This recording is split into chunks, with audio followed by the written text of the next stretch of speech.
पुराने समय में कुछ फरीसी लोग हुआ करते थे। वो लोग जिन्हें धर्म ग्रंथों की सबसे ज्यादा जानकारी थी। उनके पास हर सवाल का जवाब होता था। वो हर नियम को समझते थे और लोगों को लगता था कि वो बहुत सही हैं। लेकिन एक ऐसी सच्चाई थी जो बाहर से नहीं दिखती थी। उनका दिल परमेश्वर से बहुत दूर था। वक्त बदला, द्वार बदले, पर यह कहानी खत्म नहीं हुई। आज भी वही जद्दोजहद एक नए तरीके से हमारे सामने है। एक बाइबल कॉलेज के शांत कमरे में ढेरों किताबों के बीच एक लड़का बैठा है। नाम उसका रोहन। उसकी उंगलियां पन्ने पलटते हुए आंखें शब्दों को पढ़ रही हैं, पर उसका दिल उन बातों को महसूस नहीं कर पा रहा।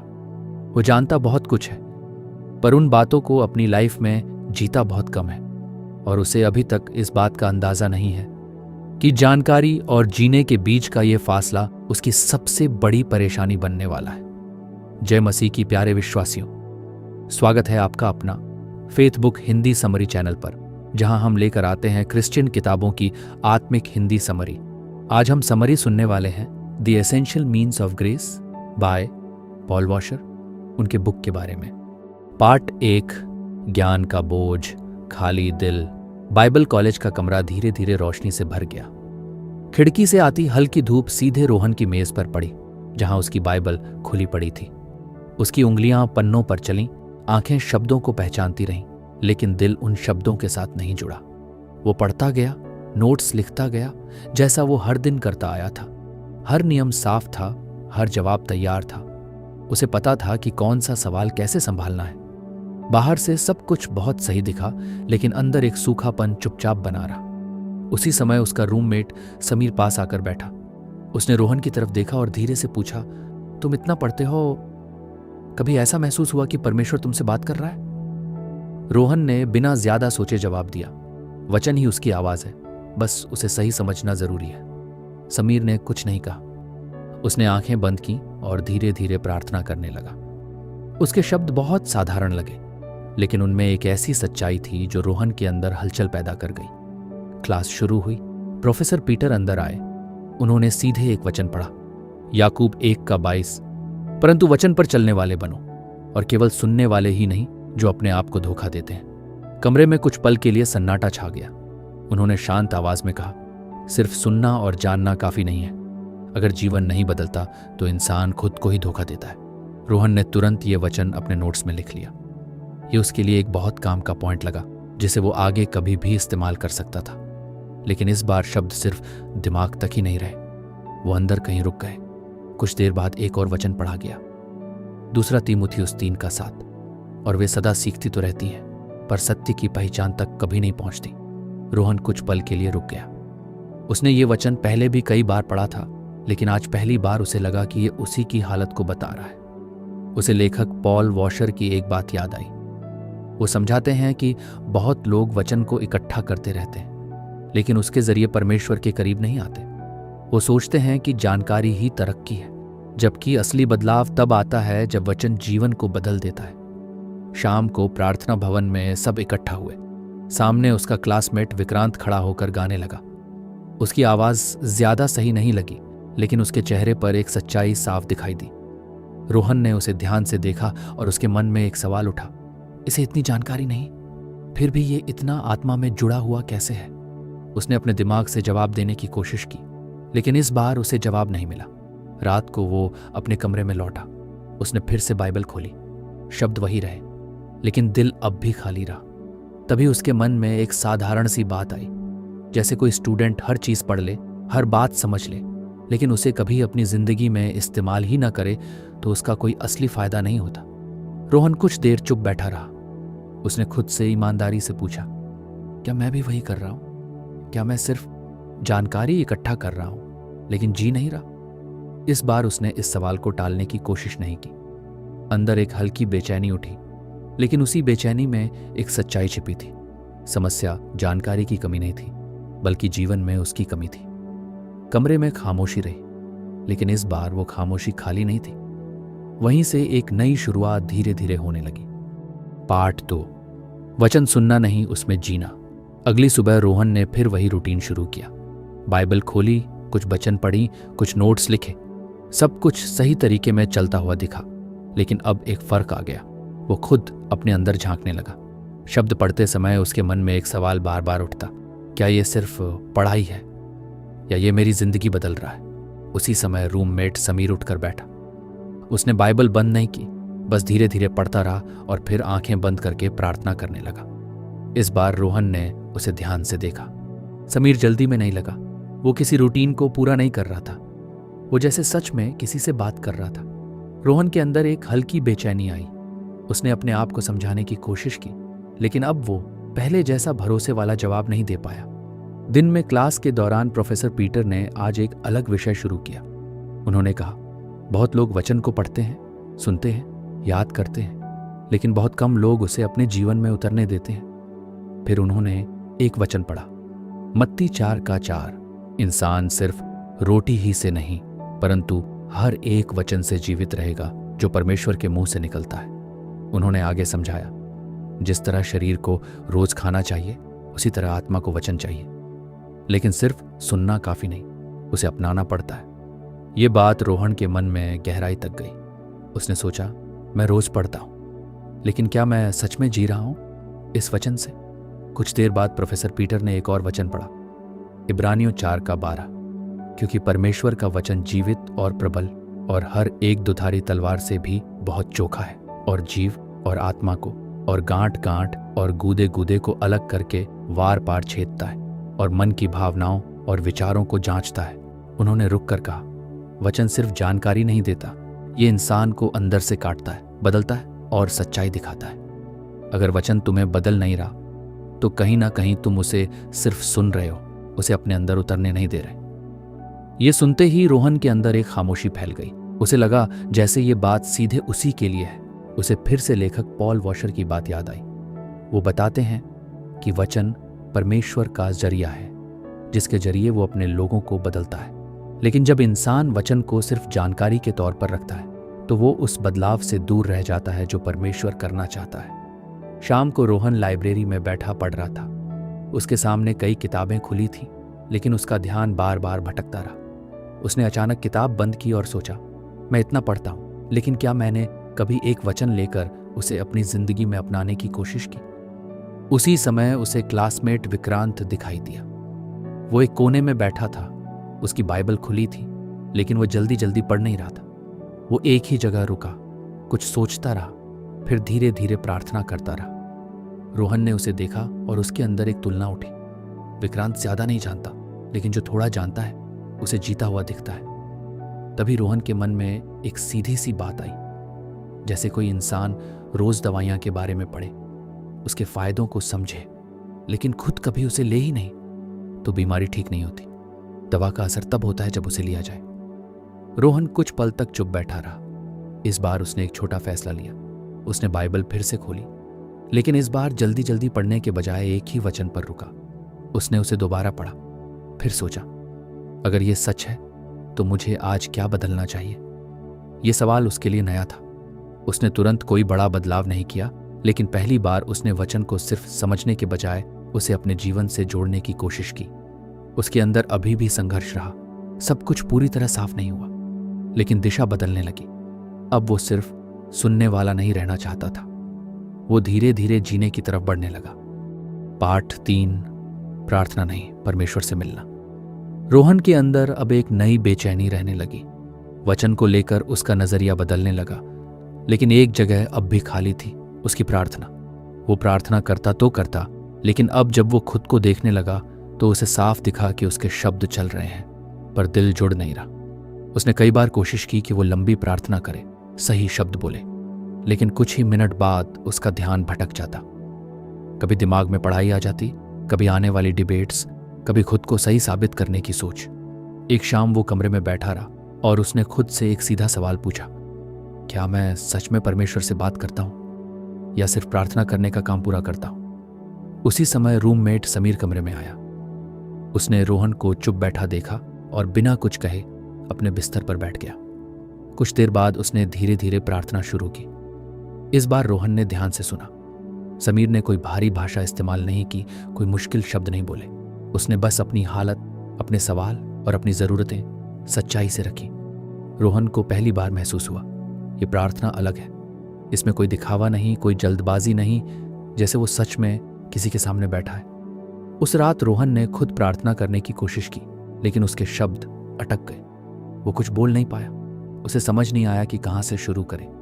उसी समय उसे एक वचन याद आया जो उसने पहले पढ़ा था, यिर्मयाह 29:13, तुम मुझे ढूंढोगे और पाओगे भी, क्योंकि तुम अपने संपूर्ण मन से मेरे पास आओगे। ये वचन उसके अंदर ठहर गया। उसे लगा शायद परेशानी ये नहीं कि मैं प्रार्थना नहीं करता, परेशानी ये है कि मैं पूरे मन से खोजता नहीं। अगले दिन वो कॉलेज के एक शांत कोने में बैठा रहा। इस बार उसने जल्दी जल्दी कुछ बोलने की कोशिश नहीं की। उसने बस कुछ पल चुप रहकर अपने दिल को देखा। धीरे धीरे उसने बात करना शुरू किया। कोई एकदम सही शब्द नहीं, कोई बना बनाया तरीका नहीं, बस जैसा वो सच में महसूस कर रहा था। शुरू में अजीब लगा, लेकिन इस बार उसे लगा कि वो किसी रूटीन को पूरा नहीं कर रहा। वो सच में परमेश्वर के सामने बैठा है। उसे लेखक पॉल वॉशर की एक बात याद आई। वो समझाते हैं कि प्रार्थना सिर्फ शब्दों को सजाना नहीं, बल्कि परमेश्वर के साथ जीता जागता रिश्ता है। अगर दिल उसमें शामिल नहीं तो वो सिर्फ एक आदत बनकर रह जाती है। कुछ दिन बाद प्रार्थना भवन में सब शांत बैठे थे। उस समय एक वचन पढ़ा गया, लूका 5:16। परंतु यीशु जंगलों में अलग जाकर प्रार्थना किया करता था। रोहन ने इस बार इस वचन को अलग तरीके से सुना। उसे लगा अगर यीशु भी अकेले जाकर समय निकालते हैं तो प्रार्थना कोई फालतू चीज नहीं, ये एक जरूरत है। उसके अंदर एक सीधी समझ बनी, प्रार्थना सिर्फ बोलना नहीं बल्कि रुकना, सुनना और जुड़ना है। उस शाम वो जल्दी में नहीं रहा। उसने कोई लंबी लिस्ट नहीं बनाई कि क्या क्या कहना है। वो बस बैठा और पहली बार उसने महसूस किया कि खामोशी भी प्रार्थना का हिस्सा हो सकती। तभी उसके मन में एक साधारण सी मिसाल आई, जैसे कोई इंसान हर दिन अपने परिवार के साथ बैठता है, लेकिन कभी दिल से बात नहीं करता तो रिश्ता धीरे धीरे दूर हो जाता है। लेकिन जब वही इंसान सच में समय देकर ध्यान से दिल खोलकर बात करता है तो वही रिश्ता गहरा होने लगता है। रोहन ने धीरे से आंखें बंद की। इस बार उसने जल्दी खत्म करने की कोशिश नहीं की। अभी भी सब कुछ एकदम सही नहीं हुआ, ध्यान अब भी भटकता रहा, लेकिन एक चीज बदलने लगी, उसका इरादा। अब वो सिर्फ प्रार्थना करने वाला नहीं रहना चाहता था, वो परमेश्वर से मिलना सीखने लगा। अगर हमारी बुक समरी आपको अच्छी लगती है तो वीडियो को लाइक और चैनल को सब्सक्राइब जरूर करें। स्क्रीन पर दिए गए बारकोड को स्कैन करके आप हमें यूपीआई के जरिए सपोर्ट कर सकते हैं। साथ ही आप हमारे चैनल का मेंबरशिप भी ज्वाइन कर सकते हैं, जहां आपको मिलेंगी बुक्स की प्रीमियम कंटेंट। हमने पहली ऑडियो बुक अपलोड कर दी है।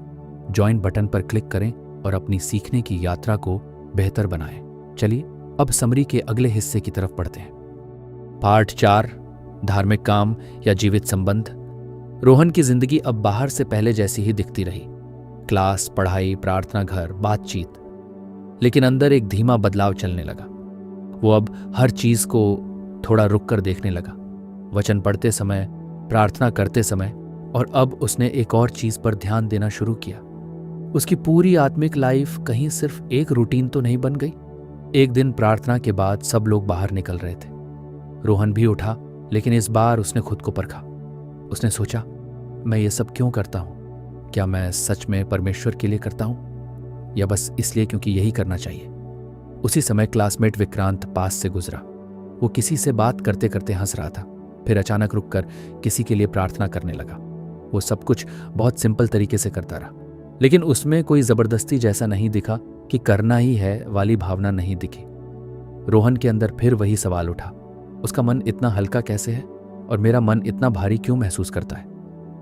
अगले दिन क्लास में प्रोफेसर पीटर ने बिना किसी भूमिका के एक वचन पढ़ा, यूहन्ना 15:5, मैं दाखलता हूं, तुम डालियां हो, जो मुझ में बना रहता है और मैं उसमें, वही बेहद फल लाता है, क्योंकि मुझसे अलग होकर तुम कुछ नहीं कर सकते। उन्होंने धीरे धीरे समझाया, धार्मिक काम करना आसान है, लेकिन जुड़े रहना मुश्किल है। अगर कनेक्शन नहीं है तो काम चाहे जितना भी हो वो फल नहीं देगा। ये बात रोहन के अंदर गहराई तक उतर गई। उसे लगा, मैं बहुत कुछ करता हूं, लेकिन क्या मैं सच में आत्मा में जुड़ा हूं? उस दिन के बाद उसने अपने कामों को देखने की कोशिश की। जब वो बाइबल पढ़ता तो वो सोचता, क्या मैं परमेश्वर से मिलने आया हूं या सिर्फ एक रूटीन पूरा कर रहा हूं? जब वो प्रार्थना करता तो वो खुद से पूछता, क्या मैं बात कर रहा हूं या सिर्फ शब्दों को दोहरा रहा हूं। धीरे धीरे एक सच्चाई साफ होने लगी। बहुत सारी चीजें जो वो कर रहा था वो आदत बन चुकी थी, लेकिन उनमें जीवन नहीं बचा था। उसे फिर लेखक पॉल वॉशर की एक बात याद आई। वो बताते हैं कि सच्चा मसीही जीवन बाहरी कामों की लिस्ट नहीं है, बल्कि एक जीवित रिश्ता है। अगर वो रिश्ता नहीं तो बाकी सब सिर्फ धार्मिक एक्टिविटी बन जाती है। कुछ दिन बाद एक सभा में एक और वचन पढ़ा गया, मत्ती 15:8। ये लोग अपने होंठों से मेरा आदर करते हैं, पर उनका मन मुझसे दूर है। ये वचन सुनते ही रोहन के अंदर कुछ टूटा हुआ सा महसूस होने लगा। उसने सोचा, क्या मैं भी वही कर रहा हूं? बाहर से सब सही, लेकिन अंदर से आत्मा में दूर। उस दिन वो जल्दी अपने कमरे में लौटा। उसने बाइबल खोली, लेकिन इस बार पढ़ना शुरू नहीं किया। वो बस कुछ पल चुप बैठा और अपने दिल को देखा। उसे एक साधारण सी बात समझ आई, जैसे कोई इंसान रोज किसी से मिलकर फॉर्मल बातें करता रहे, कैसे हो, सब ठीक है, लेकिन कभी दिल की बात ना करे तो रिश्ता गहरा नहीं होता। वही रिश्ता तब बदलता है जब इंसान सच में खुलकर बात करता है। रोहन ने धीरे से सिर झुकाया। इस बार उसने कोई लंबी प्रार्थना नहीं की, कोई बड़ी बात नहीं कही। उसने बस एक सच्ची बात मानी। मैं बहुत कुछ करता रहा, लेकिन मैं तुझसे जुड़ा नहीं रहा। उसके अंदर अभी भी सब कुछ साफ नहीं हुआ, लेकिन एक चीज साफ होने लगी। परमेश्वर कामों से खुश नहीं होता, वो दिल देखता है। अब रोहन के सामने एक नया रास्ता खुलने लगा, जहां पूरा ध्यान काम करने पर नहीं, बल्कि जुड़े रहने पर था। अभी भी संघर्ष बाकी रहा, आदतें तुरंत नहीं बदली, लेकिन दिशा बदल चुकी थी। पार्ट 5, संगति की ताकत, अकेलेपन का खतरा। रोहन अब अपने अंदर हो रहे बदलाव को समझने लगा, लेकिन एक आदत अब भी उसके साथ चलती रही। वो ज्यादातर चीजें अकेले ही संभालना चाहता था। उसे लगा कि अगर वो वचन पढ़ रहा है, प्रार्थना कर रहा है और अपने दिल को देख रहा है तो वही काफी है। लेकिन धीरे धीरे उसे महसूस हुआ कि कुछ लड़ाइयां वो अकेले जीत नहीं सकता। कभी मन ठंडा पड़ जाता, कभी ध्यान भटक जाता और कभी वो फिर पुराने तरीके में लौटने लगता। एक दिन क्लास के बाद रूममेट समीर ने उससे पूछा, तुम आजकल अकेले ही रहते हो, सब ठीक है? रोहन ने प्यार से जवाब दिया, हाँ, बस थोड़ा फोकस कर रहा हूं। समीर ने सीधे कहा, फोकस अच्छा है, लेकिन अकेले चलना हमेशा सेफ नहीं होता। ये बात रोहन के अंदर रुक गई। उसने इसे नजरअंदाज नहीं किया, लेकिन पूरी तरह माना भी नहीं। कुछ दिन बाद कॉलेज में एक छोटा ग्रुप डिस्कशन रखा गया। वहां सब अपने अनुभव और संघर्ष शेयर कर रहे थे। रोहन पहले चुप बैठा रहा। उसे अपनी बातें खुलकर बोलने में हिचक हुई, लेकिन जब उसने दूसरों को सुना, उनकी परेशानियां, उनकी गलतियां और उनके सवाल, तो उसे पहली बार लगा कि वो अकेला नहीं है। उसी समय वचन पढ़ा गया, इब्रानियों 10:24-25। हमें इस बात का ध्यान रखना चाहिए कि हम किस प्रकार प्रेम तथा परोपकार के लिए एक दूसरे को प्रोत्साहित कर सकते हैं। हम अपनी सभाओं में एकत्र होना न छोड़ें, जैसा कि कुछ लोग किया करते हैं, बल्कि हम एक दूसरे को ढाढ़स बंधाएं। जब आप उस दिन को निकट आते देख रहे हैं तो ऐसा करना और भी आवश्यक हो जाता है। ये वचन रोहन के अंदर गहराई से बैठ गया। उसे लगा, मैं बढ़ना चाहता हूं, लेकिन मैं खुद को दूसरों से दूर रख रहा हूं। उसने पहली बार यह समझा कि संगति सिर्फ एक ऑप्शन नहीं, बल्कि एक जरूरत है। कुछ देर बाद डिस्कशन खत्म हुआ, लेकिन रोहन वहीं बैठा रहा। उसे एहसास हुआ कि वो अपने संघर्षों को छुपाकर स्ट्रांग दिखने की कोशिश करता रहा, जबकि असली मजबूती शायद खुलकर बात करने में थी। उसी दौरान उसे लेखक पॉल वॉशर की एक और बात याद आई। वो बताते हैं कि मसीही जीवन अकेले जीने के लिए नहीं बना। परमेश्वर ने संगति इसलिए दी है ताकि एक दूसरे को संभाला जा सके, सुधारा जा सके और आगे बढ़ाया जा सके। अगले दिन रोहन ने एक छोटा कदम उठाया। उसने रूममेट समीर से खुलकर बात की। उसने पहली बार अपने अंदर के सवाल, अपनी उलझन और अपने संघर्षों को शेयर किया। ये उसके लिए आसान नहीं रहा, लेकिन जैसे ही उसने बात की, उसके अंदर का बोझ हल्का होने लगा। समीर ने उसे ध्यान से सुना, बिना जज किए। फिर उसने बस इतना कहा, तुम अकेले नहीं हो और तुम्हें अकेले लड़ने की जरूरत भी नहीं है। ये बात सीधी लगी, लेकिन गहरी लगी। कुछ दिन बाद प्रार्थना भवन में एक और वचन पढ़ा गया, नीति वचन 27:17। जैसे लोहा लोहे को चमका देता है, वैसे ही मनुष्य का मुख अपने मित्र की संगति से चमकदार हो जाता है। रोहन ने इस बार इस वचन को अपने जीवन से जोड़कर देखा। उसे समझ आया, संगति सिर्फ साथ बैठने का नाम नहीं, बल्कि एक दूसरे को तीखारने का तरीका है। तभी उसके मन में एक साधारण सा उदाहरण आया, जैसे जलती हुई आग की लकड़ियां अगर साथ रहें तो तेज जलती है, लेकिन अगर एक लकड़ी अलग कर दी जाए तो वो धीरे धीरे बुझने लगती है। रोहन कुछ पल चुप रहा। उसने महसूस किया, शायद मैं भी खुद को अलग रखकर धीरे धीरे बुझा रहा था। उस दिन के बाद उसने खुद को अकेला करना कम किया। वो ग्रुप में बैठने लगा, सुनने लगा और धीरे धीरे शेयर भी करने लगा। उसके अंदर अभी भी पूरी क्लैरिटी नहीं आई, लेकिन एक चीज बदल गई। अब वो अकेला नहीं चल रहा था और इसी संगति के बीच उसका अंदरूनी जीवन धीरे धीरे मजबूत होने लगा। पार्ट 6, अनुशासन या आत्मिक जीवन। रोहन अब अपनी जिंदगी में एक नियम लेकर आया। उसने समय तय किया, अपने दिन को सही किया और हर चीज को तरीके से करने की कोशिश की। सुबह उठना, वचन पढ़ना, प्रार्थना करना, संगति में शामिल होना, सब कुछ धीरे धीरे एक तरीके में आने लगा। बाहर से देखने पर यह सब सही दिशा में जाता हुआ लगा, लेकिन कुछ ही दिनों में रोहन ने अपने अंदर एक अजीब सा खालीपन फिर महसूस किया। वो सब कुछ कर रहा था, लेकिन इस बार उसका ध्यान इस बात पर ज्यादा रहने लगा कि उसने क्या क्या पूरा किया, जैसे वो हर दिन एक लिस्ट पूरी कर रहा हो।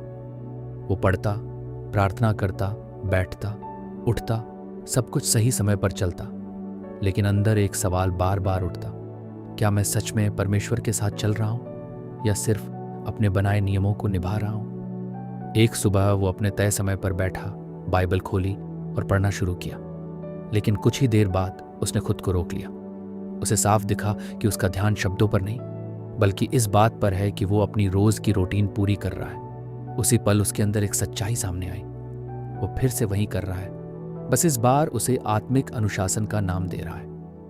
उस दिन क्लास में प्रोफेसर पीटर ने एक बात कही जो सीधे उसके अंदर उतर गई।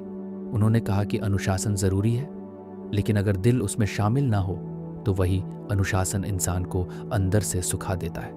फिर उन्होंने एक वचन पढ़ा, 1 तीमुथियुस 4:7-9, पर अशुद्ध और बूढ़ियों की सी काल्पनिक कथा कहानियों से अलग रह और भक्ति के लिए अपना साधन कर, क्योंकि देह की साधना से कम लाभ होता है, पर भक्ति सब बातों के लिए लाभदायक है, क्योंकि इस समय के और आने वाले जीवन की भी प्रतिज्ञा इसी के लिए है, और यह बात सच और हर प्रकार से मानने के योग्य है।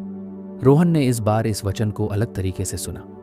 उसे लगा कि बात सिर्फ अनुशासन की नहीं है, बल्कि इस बात की है कि वो अनुशासन किस तरफ ले जा रही है। क्या वो उसे परमेश्वर के करीब ला रही है या सिर्फ एक आदत बना रही है। उस दिन के बाद रोहन ने खुद को थोड़ा सही करना शुरू किया। उसने तय किया कि वो कम करेगा, लेकिन समझकर करेगा। उसी दौरान उसे एक और वचन याद आया, भजन संहिता 1:2-3, परंतु वह तो यहोवा की व्यवस्था से प्रसन्न रहता और उसकी व्यवस्था पर रात दिन ध्यान करता रहता है। वह उस वृक्ष के समान है जो बहती नालियों के किनारे लगाया गया है और अपनी ऋतु में फलता है और जिसके पत्ते कभी मुरझाते नहीं, इसलिए जो कुछ वह पुरुष करे वह सफल होता है। ये वचन उसके अंदर ठहर गया। उसे समझ आया कि यहाँ सिर्फ पढ़ने की बात नहीं है, बल्कि उस वचन में खुश होने की बात है। वो सोचने लगा, मैं पढ़ता तो हूँ, लेकिन क्या मुझे उसमें खुशी मिलती है या मैं बस उसे पूरा करता हूँ। तभी उसके मन में एक साधारण सा उदाहरण आया, जैसे कोई इंसान हर दिन कसरत करे, लेकिन सिर्फ इसलिए कि उसे करना है, तो कुछ समय बाद वो बोझ लगने लगता है। लेकिन अगर वही इंसान समझे कि वो अपने शरीर को स्ट्रांग करने के लिए कर रहा है, तो वही काम मीनिंगफुल वाला काम बन जाता है। फर्क काम में नहीं, दिल और मकसद में होता है। रोहन कुछ देर तक चुप बैठा रहा। उसने महसूस किया कि अनुशासन गलत नहीं है, लेकिन अगर उसमें जीवन नहीं है तो वो धीरे धीरे एक आदत बन जाता है जिसमें कोई गहराई नहीं रहती। उसने एक छोटा फैसला लिया। वो अपने हर आत्मिक काम को जल्दी जल्दी खत्म करने के बजाय उसे समझकर और महसूस करके करेगा। अब वो समय तो वही रखता रहा, लेकिन उस समय के अंदर उसका ध्यान बदलने लगा। वो पढ़ते समय रुकने लगा, सोचने लगा और खुद से पूछने लगा, ये मेरे जीवन को कैसे बदलता है। प्रार्थना में वो जल्दी खत्म करने की बजाय कुछ पल रुककर सुनने लगा। उसके अंदर अभी भी पूरी समझ नहीं आई, लेकिन एक बात साफ हो गई, परमेश्वर को सिर्फ रूटीन नहीं चाहिए, उसे जीवित दिल चाहिए। और यही समझ उसे धीरे धीरे अनुशासन से आगे एक सच्चे आत्मिक जीवन की ओर ले जाने लगी। पार्ट 7, सच्चा परिवर्तन, जानने से जीने तक। अब रोहन की यात्रा एक ऐसे मोड़ पर आ गई जहां चीजें धीरे धीरे साफ होने लगी। पहले वो सोचता रहा कि उसे और सीखना है, फिर उसे समझ आया कि उसे जीना है, और अब वो उस जगह पर पहुंचने लगा जहां ये दोनों एक साथ जुड़ने लगे। एक दिन वो अकेले बैठा अपने पिछले कुछ महीनों के बदलाव के बारे में सोचने लगा। उसे साफ दिखा कि उसने बहुत कुछ सीखा, बहुत कुछ समझा, लेकिन असली फर्क तब आया जब उसने छोटी छोटी बातों को अपने जीवन में लागू करना शुरू किया। अब वो पहले जैसा नहीं रहा, लेकिन वो ये भी जानता था कि सफर अभी पूरा नहीं हुआ। उसी समय उसके मन में एक वचन उभरा, दूसरा कुरिन्थियों 5:17। यदि कोई मसीह में है तो वो नई सृष्टि है, पुरानी बातें बीत गईं, देखो सब कुछ नया हो गया। रोहन ने इस बार इस वचन को सिर्फ पढ़ा नहीं, बल्कि अपने जीवन से जोड़कर देखा। उसने महसूस किया कि बदलाव अचानक नहीं आया, लेकिन धीरे धीरे उसके अंदर कुछ नया बनने लगा। उसकी सोच बदलने लगी, उसकी पसंद बदलने लगी, और सबसे जरूरी, उसका दिल बदलने लगा। कुछ दिन बाद कॉलेज में एक बातचीत हुई जहां सबको अपने अनुभव शेयर करने का मौका मिला। इस बार रोहन चुप नहीं बैठा, उसने खड़े होकर बोलना शुरू किया, लेकिन इस बार उसका अंदाज अलग रहा। वो किसी को इम्प्रेस करने के लिए नहीं बोल रहा था, न ही कोई डिबेट करने के लिए। वो बस सच्चाई बता रहा था कि कैसे वो पहले सिर्फ जानता था, लेकिन अब वो समझने लगा है कि जीना क्या होता है। लोगों ने उसे सुना, लेकिन इस बार उसकी पहचान उसके शब्दों से नहीं, बल्कि उसके बदले हुए व्यवहार से दिखने लगी। उसी दौरान उसे लेखक पॉल वॉशर की एक और बात याद आई। वो समझाते हैं कि सच्चा मसीही जीवन सिर्फ मानने से नहीं, बल्कि बदलाव से पहचाना जाता है। अगर जीवन में कोई बदलाव नहीं तो केवल जानकारी या शब्द काफी नहीं होते। ये बात अब रोहन के लिए सिर्फ एक सीख नहीं रही, बल्कि उसकी अपनी कहानी बन चुकी थी। कुछ दिन बाद वो अकेले बैठा रहा और उसने खुद से एक और सवाल पूछा, अब आगे क्या? उसके अंदर तुरंत एक साफ जवाब आया। अब एक डायरेक्शन जरूर दिखी। उसे अब वही जारी रखना है जो उसने सीखा है, लेकिन दिखावे के लिए नहीं, बल्कि सच्चाई के साथ।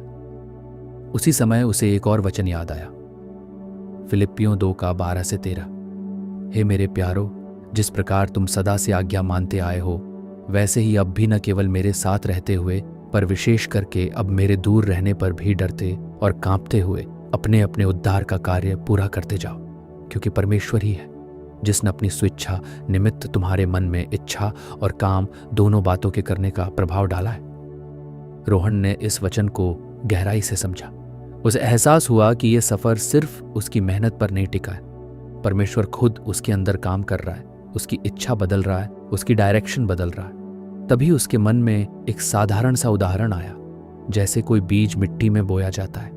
बाहर से कुछ समय तक कोई बड़ा बदलाव दिखाई नहीं देता, लेकिन अंदर धीरे धीरे जड़ें बनती हैं। फिर एक दिन वही बीज पौधा बनकर बाहर आता है। रोहन ने महसूस किया उसके अंदर भी कुछ वैसा ही हो रहा है। अब वो खुद को साबित करने की दौड़ में नहीं रहा, अब उसका फोकस बदल गया। वो हर दिन थोड़ा थोड़ा सच में जीना चाहता है। उसके अंदर अब एक नई स्थिरता आ गई, उसकी सोच साफ हो गई और उसका दिल पूरी तरह परमेश्वर की ओर स्थिर हो गया।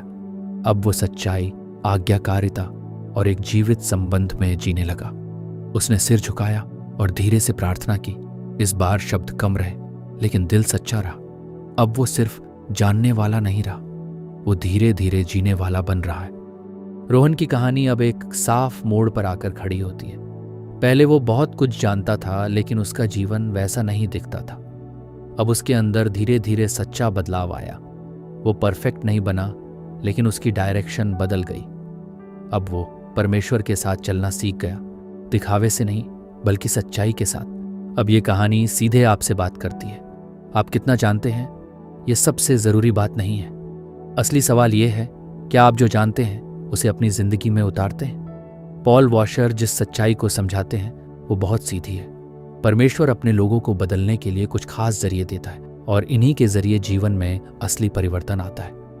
अगर आप सच में बढ़ना चाहते हैं तो इन 4 बातों को अपने जीवन में अपनाइए। पहला, जब आप वचन पढ़ें तो उसे जल्दी खत्म करने के लिए मत पढ़िए। एक जगह रुकिए, समझिए और अपने आप से पूछिए कि ये आपकी जिंदगी को कैसे बदलता है। दूसरा, जब आप प्रार्थना करें तो केवल शब्द न बोलिए, कुछ समय शांत रहिए, दिल से बात कीजिए और सच में परमेश्वर के साथ समय बिताइए।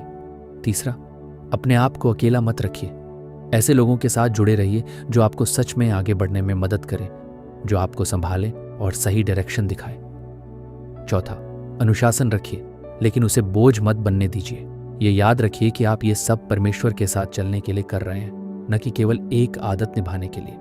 यही वो रास्ते हैं जिनके द्वारा परमेश्वर अंदर से काम करता है और जीवन को बदलता है। अब चुनाव आपके हाथ में है। आप सिर्फ जानकर रुकेंगे या सच में जीना शुरू करेंगे, क्योंकि सच्चा विश्वास वही है जो आपके जीवन में दिखाई देने लगे। तो दोस्तों, आज की book the essential means of grace by Paul washer की समरी यहीं समाप्त होती है। अगर इस वीडियो से आपको आशीष मिली है तो एक लाइक करें, कमेंट में लिखिए मैं परमेश्वर के साथ अपने संबंध को और गहरा करता रहूंगा, या फिर वो गवाही जो आज आपने इस वीडियो से पाई है। साथ ही वीडियो को शेयर करें, चैनल को सब्सक्राइब करें ताकि हर हफ्ते नई आत्मिक किताब की समरी सबसे पहले आपके पास पहुंचे। आप हमें UPI के जरिए सपोर्ट कर सकते हैं और हमारे चैनल का मेंबरशिप भी ज्वाइन कर सकते हैं। धन्यवाद प्यारे विश्वासियों। प्रभु यीशु मसीह आपको आशीष दें। मिलते हैं अगले वीडियो में एक नई किताब के साथ, यहीं आपका अपना faith book Hindi summary channel पर। जय मसीह की। अगर इस समरी से आपको कुछ सीखने समझने को मिला है तो यहीं मत रुकिए, बाईं ओर दिए गए वीडियो को देखें जहां और भी गहरी बातें आपका इंतजार कर रही हैं। दाईं ओर की प्लेलिस्ट जरूर देखें, क्योंकि उसमें वह सीख है जो आपके जीवन को नई दिशा दे सकती है।